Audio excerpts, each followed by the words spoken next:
Hello student, इस video में हम ऐसा कुछ बताने जा रहे हैं जो आपके बोर्ड एग्जाम में 4 नंबर बढ़वा सकता है। डायरेक्ट 4 नंबर आपको मिल सकता है। क्या है वो हम आगे डिस्कस करेंगे, क्योंकि फिजिक्स में कक्षा 10 की फिजिक्स में कुछ छात्रों को सवाल बहुत परेशान करते हैं और सबसे ज्यादा तो परेशान करते हैं मानव नेत्र वाले और दर्पण वाले फार्मूले। दर्पण वाले फार्मूले में और मानव नेत्र वाले फार्मूले में जब बालक जो है पढ़ता है तो वो कंफ्यूज हो जाता है कि आखिर हमें बी क्या रखना है, यू क्या रखना है। कंफ्यूज हो जाते हैं, कहाँ माइनस लगाना है, कहाँ प्लस लगाना है। पूरी तरीके से वो बिल्कुल कंफ्यूज रहते हैं और अंत में गलत करके चले आते हैं और अब घर में बोलते हैं कि हम तो सही करके आए हैं, हमारा सवाल तो हमको आया था, हम तो करके चले आए। अरे भैया, थोड़ा सा माइनस में गलत हो गया तो आंसर पलट जाता है। आप तो करके आ गए हैं पर वो गलत हो जाता है। तो ये सब चीजें धोखा ना हो, आपके साथ कोई समस्या ना बने, इसके लिए मैं ये वीडियो लेकर के आया हूं। इसको अंत तक देखें और समझें। आपके मानव नेत्र वाले टॉपिक में पूरी तरीके से सफल होगा ये फार्मूला और आप इससे अपना 4 नंबर बढ़ा भी सकते हैं। तो आइए सीधे चलते हैं। आपको फार्मूला हमारे पास लेंस सूत्र का होता है 1/f = 1/b - 1/u। ये लेंस का फार्मूला है, लेंस सूत्र कहलाता है। इस लेंस सूत्र से आपको सवाल दे दिया जाता है और सवाल काफी कठिन होता है, लेकिन अगर आप इसको देख लेंगे तो बहुत ही इजी रहेगा। सवाल कैसा होगा जरा सुन लो। सवाल बोलेगा, कुछ भी बोल सकता है कि एक व्यक्ति जो है वो 40 सेंटीमीटर दूर रखी पुस्तक को 40 सेंटीमीटर दूर रखी पुस्तक को या 40 सेंटीमीटर रखी 40 सेंटीमीटर अगर दूर है पुस्तक, तो जनरली हम देखते हैं कि 25 सेंटीमीटर निकट बिंदु होता है। 25 सेंटीमीटर निकट बिंदु होता है। और ये अगर बोलता है कि भैया 40 सेंटीमीटर से दूर का नहीं देख पा रहा वो, अगर 40 सेंटीमीटर या 40 मीटर भी बोल दे कोई दिक्कत नहीं। 40 सेंटीमीटर अगर कहा कि 40 सेंटीमीटर से दूर रखी पुस्तक है तो वस्तु को साफ साफ नहीं देख पा रहा, और 40 सेंटीमीटर से दूर रखी वस्तु को नहीं देख पा रहा। कभी कह सकता है कि 40 सेंटीमीटर से पास रखी वस्तु को नहीं समझ पा रहा, वो ढंग से किताब पढ़ नहीं पा रहा है। 25 सेंटीमीटर रखी पास में वस्तु को, किताब को नहीं पढ़ पा रहा है अच्छे से। तो ये एक प्रश्न पूछता है और उसी के लिए हम ये आपको बताने आए हैं कि आपको क्या करना है। तो क्वेश्चन में कहेगा कि भाई, क्वेश्चन में संख्या तो पलट सकती है। 40 सेंटीमीटर से दूर रखी वस्तुओं को वो स्पष्ट नहीं देख पा रहा है, यानी ये मनुष्य की आंख है, ये रेटिना है और ये नेत्र लेंस है। कोई बात नहीं, अगर ये 25 सेंटीमीटर दूरी है, 25 सेंटीमीटर दूरी है तो यहां पर तो मनुष्य का निकट बिंदु होता है और वो 40 सेंटीमीटर तक का देख पा रहा है, यहां तक का मान लीजिए देख भी पा रहा है। इसका अनंत बिंदु यहां पे ले लो, यहां पे अनंत बिंदु है यानी दूर बिंदु, और यहां तक देख पाना चाहिए, लेकिन वो तो 40 सेंटीमीटर तक दूर देख पा रहा है।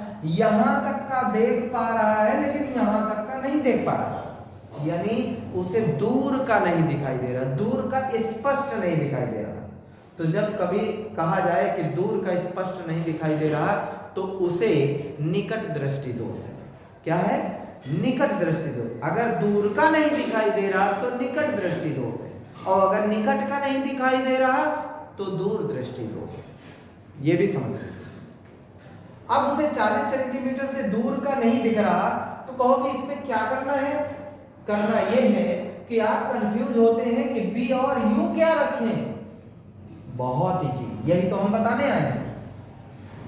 आपका ट्रिक है बी बोलेगा, बी बोलेगा, बी तो बोलेगा कि इतना सेंटीमीटर है, 40 सेंटीमीटर है, 60 सेंटीमीटर है, 80 मीटर है, 100 मीटर है, 50 मीटर है, 10 सेंटीमीटर है। ये बोलेगा, बोलेगा कि इतनी दूर तक का दिखाई दे रहा, इतनी दूर से नहीं दिखाई दे रहा, ऐसा कुछ बोलेगा कि 10 सेंटीमीटर 20 सेंटीमीटर। जो बोलेगा वो बी है। क्या है? बी है। और यू क्या होगा फिर? जो बोलेगा वो तो बी है, सवाल में बोलेगा ना कि 40 सेंटीमीटर रखी पुस्तक को पढ़ पा रहा है, 20 सेंटीमीटर रखी वस्तु को पढ़ पा रहा है, 50 सेंटीमीटर या 80 मीटर दूर का वस्तु नहीं समझ पा रहा, तो बोलेगा। अब तो बी बोलेगा तो आपको बी वाला बोले की जगह पर बी वाला वैल्यू रख देना है, यानी बी की जगह पर वो बोलने वाली वैल्यू रखना है।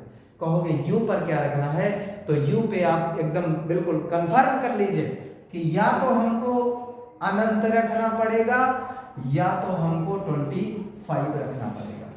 फिक्स है, अनंत रखोगे या तो 25 रख दोगे, ठीक।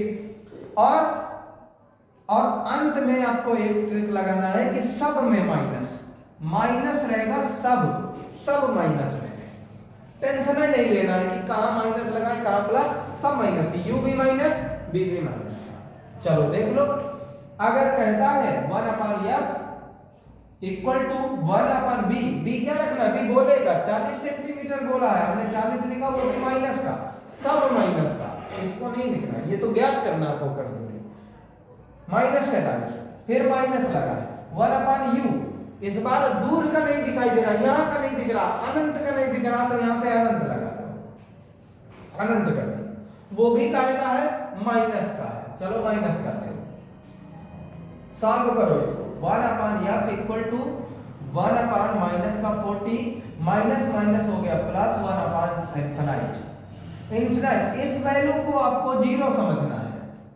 जैसे ही आप जीरो समझोगे तो 1/f इक्वल टू 1/-40 हो गया। क्रॉस मल्टीप्लिकेशन कराइए, चाहे तो कह दीजिए कि संख्या पलट दीजिए। संख्या पलटेंगे तो f/1 बना, 1 बटे में लिखने का कोई मतलब होगा? संख्या ये भी पलट जाएगी, -40/1 बटे में 1 लिखने का कोई मतलब नहीं है। ये आ गया आपका सेंटीमीटर फोकस दूरी। अब फोकस दूरी सेंटीमीटर में आ गई, इसी से आप क्षमता निकाल लेंगे, उस लेंस की क्या क्षमता होगी। तो क्षमता के लिए फार्मूला होता P = 1/f। ये अब यहाँ पे मीटर में होता है, मीटर में होता है, और मीटर में होने का मतलब है 1/f। जो सेंटीमीटर में 40 है उसको 40 रखिए, माइनस में है तो माइनस में रखिए, माइनस का 40 था f इक्वल टू, और इसको मीटर में लाना था, ये तो सेंटीमीटर था आपका आंसर। आप मीटर में रखना तो बटे में 100 कर दीजिए, 100 सेंटीमीटर में 1 मीटर होता है। ये संख्या बटे के बटे में है, ऊपर चली जाएगी तो P इक्वल टू हो जाएगा 100 बटे में -40।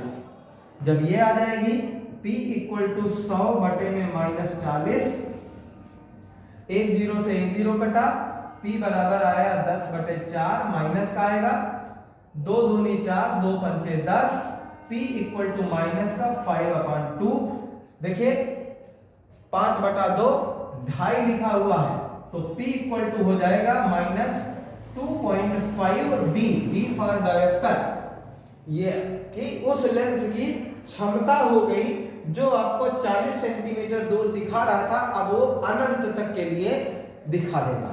तो ये कंडीशन है। आपको मेन समस्या होती थी कि यहाँ पे U क्या रखें, V क्या रखें, और कैसा माइनस लगाए कि प्लस लगाए। तो आपको माइनस ही लगाना है, सब माइनस, U भी माइनस, V भी माइनस।